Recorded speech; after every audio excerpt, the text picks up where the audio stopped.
Hello dear student, स्वागत है आपका हमारे YouTube channel simple chemistry class में। तो प्यारे बच्चे, आज की इस वीडियो में पढ़ने वाले हम चालकता और विशिष्ट चालकता के बारे में, जो कि बोर्ड एग्जाम के लिए बहुत ज्यादा इंपॉर्टेंट है।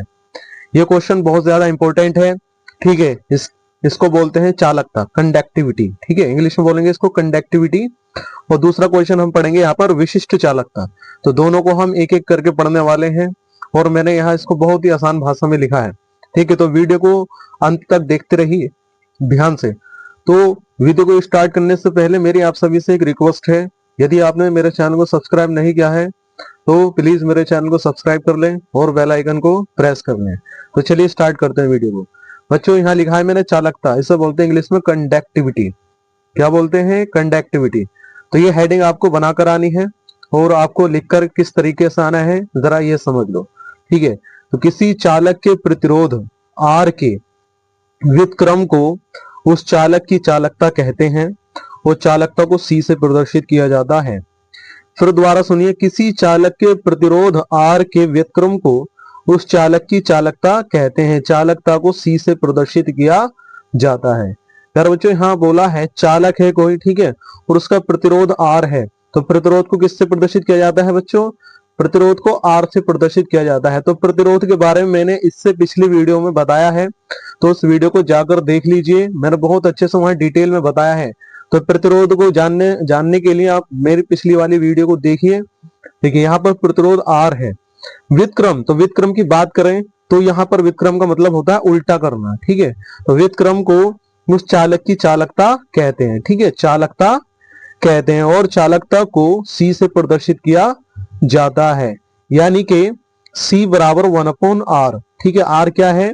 आर है चालक का प्रतिरोध। ठीक है, तो इसका हमने क्या कर दिया, यहाँ पर व्युत्क्रम कर दिया है, तो सी बराबर 1/r हो जाएगा। ठीक है, तो सी को कहते हैं हम कंडक्टिविटी, यानी कि सी, कंडक्टिविटी का शुरू का वर्ड क्या है? सी है, इसलिए हमने इसको किससे प्रदर्शित किया है? सी से।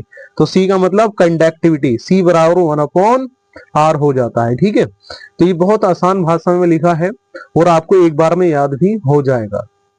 तो इस तरीके से लिखकर आना है। देखिए, यहाँ पर मैंने लिखा है इसका मात्रक ओम इनवर्स होता है। क्या होता है? Ohm inverse. यदि आप इनवर्स यहाँ से हटाना चाहें तो यहाँ हो जाएगा मोह। क्या हो जाएगा यहाँ प्यारे बच्चों? मोह हो जाएगा। ठीक है, तो यहाँ लिखना है इसका मात्रक ओम इनवर्स या मोह होता है। इनवर्स हटेगा तो ये उल्टा हो जाएगा, एम पहले लिखोगे, एच एम के बाद आ जाएगा, वो सबसे बाद में आ जाएगा, तो ओम का क्या हो जाएगा? मोह हो जाता है। ठीक है प्यारे बच्चों, तो इस प्रकार से आपको चालकता लिखकर आना है। यदि आप चालकता समझ गए तो विशिष्ट चालकता आप फिर समझ जाओगे अच्छे से।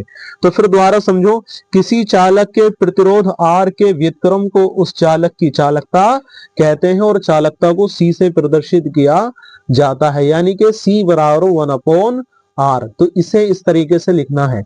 तो सी बराबर 1/r होता है, इसका सूत्र भी पता चल गया आपको, और आपको इसके मात्रक के बारे में भी जानकारी होनी चाहिए।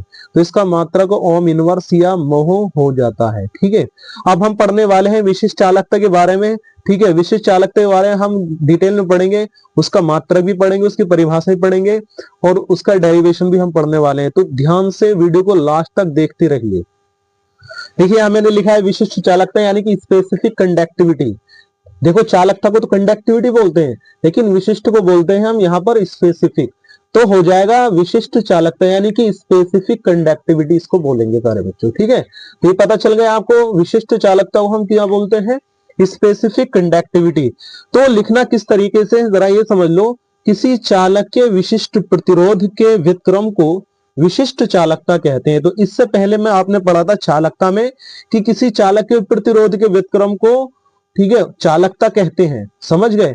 लेकिन विशिष्ट प्रतिरोध के, यहां बोला है विशिष्ट प्रतिरोध के व्युत्क्रम को, ठीक है, विशिष्ट प्रतिरोध के व्युत्क्रम को विशिष्ट चालकता कहते हैं। और यदि आप विशिष्ट प्रतिरोध के बारे में जानना चाहते हैं, अच्छे समझना चाहते हैं, तो इससे पिछली वाली वीडियो में मैंने बताया है कि विशिष्ट प्रतिरोध किसे कहते हैं और उसके बारे में मैंने बहुत ही ज्यादा डिटेल में समझाया है। तो इससे पिछली वाली वीडियो को भी देख लें ताकि विशिष्ट प्रतिरोध समझ में आ जाए। तो यहाँ बस इतना समझ लीजिए कि किसी चालक के विशिष्ट प्रतिरोध के व्युत्क्रम को विशिष्ट चालकता कहते हैं। और ये भी पता होना चाहिए कि इसे किससे प्रदर्शित किया जाता है। तो प्यारे बच्चों इसे काप्पा से, काप्पा यानी कि के से, के को क्या बोलते हैं यहाँ पर, काप्पा बोला जाता है। तो काप्पा से प्रदर्शित करते हैं प्यारे बच्चों, ठीक है। तो इस तरीके से इस परिभाषा को लिखकर आ जाना है। बहुत आसान तरीके से मैंने यहाँ पर लिखा है, आसान भाषा में लिखा है। तो फिर देखिए, विशिष्ट चालकता बराबर 1 विशिष्ट प्रतिरोध। तो जैसे कि आपने परिभाषा में बोला था कि किसी चालक के विशिष्ट प्रतिरोध के व्युत्क्रम को, यानी कि विशिष्ट प्रतिरोध के व्युत्क्रम को, तो आप विशिष्ट प्रतिरोध को अगर बटे में लिख दोगे तो इसका व्युत्क्रम हो जाएगा। तो विशिष्ट प्रतिरोध के व्युत्क्रम को चालकता, चालक की विशिष्ट चालकता कहते हैं। क्या कहते हैं? विशिष्ट चालकता कहा जाता है। तो इस प्रकार से आपको लिख कर आना है। तो प्यारे बच्चों, विशिष्ट चालकताओं को किससे प्रदर्शित किया जाता है? काप्पा से। तो काप्पा बराबर हो जाएगा 1/ρ। तो विशिष्ट प्रतिरोध को किससे प्रदर्शित किया जाता है? रो से। तो विशिष्ट प्रतिरोध को रो से प्रदर्शित किया जाता है, विशिष्ट चालकता को काप्पा से प्रदर्शित किया जाता है। तो ये सूत्र इसका निकल कर आ जाएगा, काप्पा बराबर 1/ρ। काप्पा बराबर हो जाएगा 1/ρ। तो ये सूत्र होगा, ठीक है। तो इस तरीके से लिखकर आना है, बहुत आसान भाषा में लिखा है। तो वीडियो को ध्यान से देखना, फिर दोबारा हम समझेंगे कि किसी चालक के विशिष्ट प्रतिरोध के व्युत्क्रम को विशिष्ट चालकता कहते हैं और इसे काप्पा से प्रदर्शित किया जाता है।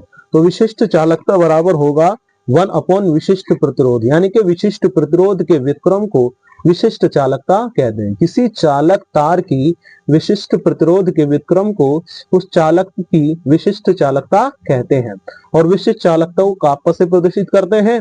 1 विशिष्ट प्रतिरोध यानी कि विशिष्ट प्रतिरोध को रो से प्रदर्शित किया जाता है।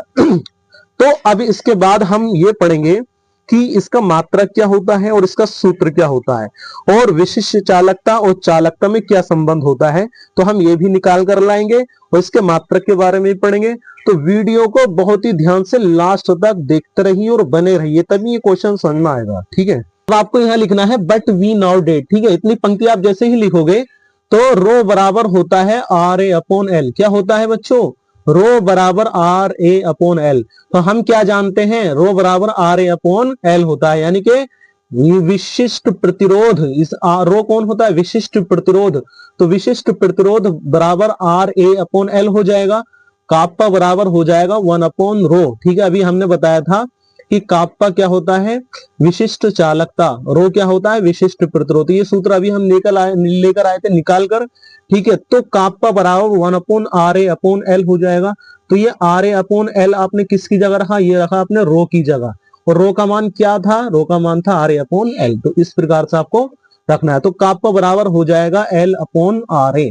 क्या हो जाएगा? काप्पा बराबर हो जाएगा RA/L/RA, क्योंकि L ऊपर चला जाएगा, RA अपनी जगह रहेगा, ठीक है। तो क्या हो जाएगा? L/RA, ठीक है। आगे क्या करना है जरा ये समझो। काप्पा बराबर क्या है? L/RA, ठीक है। तो देखिए यहाँ पर हमने इसको किस तरीके से मॉडिफाई किया, K बराबर 1/R। तो इसको हमने 1/R लिख लिया, गुणा में हमने लिख लिया L/A, ठीक है। L/A यानी कि 1/R गुणा L/A लिख लिया, ठीक है। तो इसको है तो यही, लेकिन इसको हमने इस तरीके से लिख लिया, ठीक है। अभी आपने पढ़ा था चालकता। चालकता बराबर क्या होता है? 1/R। तो इसकी जगह क्या लिख दोगे आप? चालकता। L/A इसे कहते हैं सेल नियतांक, ठीक है। और काप्पा को कहते हैं विशिष्ट चालकता। तो बच्चों यहाँ से एक संबंध निकल कर आया है, चालकता और विशिष्ट चालकता में क्या संबंध होता है। बच्चों विशिष्ट चालकता और चालकता में विशिष्ट चालकता बराबर चालकता गुणा सेल नियतांक। तो ये संबंध होता है, यानी कि काप्पा बराबर C गुणा G स्टार। सेल नियतांक को G स्टार से प्रदर्शित किया जाता है। तो संबंध निकल कर आया है यहाँ से, विशिष्ट चालकता बराबर चालकता गुणा सेल नियतांक। तो ये प्यारे बच्चों विशिष्ट चालकता और चालकता के बीच संबंध निकल कर आ चुका है। तो इस तरीके से आप संबंध भी निकाल कर आ सकते हैं। यदि संबंध पूछे तो भी आप इसको करके आना है, ठीक है। और यदि विशिष्ट चालकता पूछे तब भी इसको लिख कर आ जाना है, और मात्रक पूछे तो मात्रक में अभी यहाँ निकाल कर दिखाऊंगा। तो पता चल गया आपको विशिष्ट चालकता और चालकता के बीच क्या संबंध होता है। विशिष्ट चालकता बराबर चालकता गुणा सेल नियतांक, ये संबंध होता है, ठीक है। अब हम इसके मात्रक के बारे में पढ़ेंगे कि मात्रक क्या होता है। तो प्यारे बच्चों मात्रक बहुत ही आसान है, और वीडियो को देखते रहिए लास्ट तक। मात्रक हम बहुत ही आसान तरीके से निकालने वाले हैं। देखिए यहाँ मैंने हेडिंग लिखा है विशिष्ट चालकता, क्या हेडिंग लिखा है बच्चों, विशिष्ट चालकता का मात्रक, यानी कि विशिष्ट चालकता बराबर क्या होती है, काप्पा बराबर 1/रो। काप्पा को कहते हैं विशिष्ट चालकता और रो को कहते हैं विशिष्ट प्रतिरोध। तो काप्पा बराबर हो जाए 1/ओम सेंटीमीटर। ठीक है, तो विशिष्ट प्रतिरोध का मात्रक क्या होता है, ओम सेंटीमीटर। तो काप्पा बराबर हो जाएगा, जब ये दोनों ऊपर जाएंगे तो इनकी घातें माइनस हो जाएंगी, तो हम इन दोनों को ऊपर लेकर चले गए, तो काप्पा बराबर हो गया ओम इनवर्स, ठीक है, और सेंटीमीटर इनवर्स। ठीक है, जब कोई संख्या नीचे से ऊपर जाती है तो वो माइनस की हो जाती है, उसकी घातें माइनस की हो जाती हैं, और यदि माइनस है तो ऊपर जाकर प्लस हो जाती है। इसी प्रकार से यदि आप ऊपर से नीचे लेकर आते हो, माइनस प्लस हो जाता है और प्लस माइनस हो जाता है। तो यहां से आप ऊपर लेकर चले गए तो घातें क्या हो गई, माइनस की हो गई हैं। तो सूत्र आ गया ओम इनवर्स सेंटीमीटर इनवर्स, या फिर काप्पा बराबर ओम इनवर्स को कहते हैं हम साइमन। क्या बोलते हैं ओम इनवर्स को, साइमन बोलते हैं, और सेंटीमीटर इनवर्स हो जाएगा। तो काप्पा बराबर साइमन सेंटीमीटर इनवर्स। तो ये दो मात्रक हो गए इसके। ठीक है, और यदि आप और भी मात्रक लिख सकते हैं ओम इनवर्स को, आप क्या लिख सकते हैं, मोह। तो एक मात्रक और हो जाएगा मोह सेंटीमीटर इनवर्स। तो तीन मात्रक हो गए, काप्पा बराबर ओम इनवर्स सेंटीमीटर इनवर्स। काप्पा बराबर ओम इनवर्स को क्या बोलोगे, मोह सेंटीमीटर इनवर्स, यानी कि काप्पा बराबर मोह सेंटीमीटर इनवर्स, काप्पा बराबर साइमन सेंटीमीटर इनवर्स। तो तीन मात्रक में से यदि आप कोई सा भी लिखकर आते हो तो जो है सही होगा। तो ये जो मात्रक है विकल्पों में आ जाते हैं, सूत्र विकल्पों में भी आ जाते हैं, संबंध विकल्पों में आ जाता है। तो इन सभी के बारे में आपको पता होना चाहिए। तो वीडियो मैंने सभी को अच्छे से समझा दिया है, तो वीडियो को ध्यान से तो देखिए और ध्यान से पढ़िए। तो प्यारे बच्चे, यदि वीडियो आपको अच्छी लगी तो वीडियो को लाइक कीजिए, कमेंट कीजिए और दोस्तों में शेयर कीजिए। मिलते हैं नेक्स्ट वीडियो में।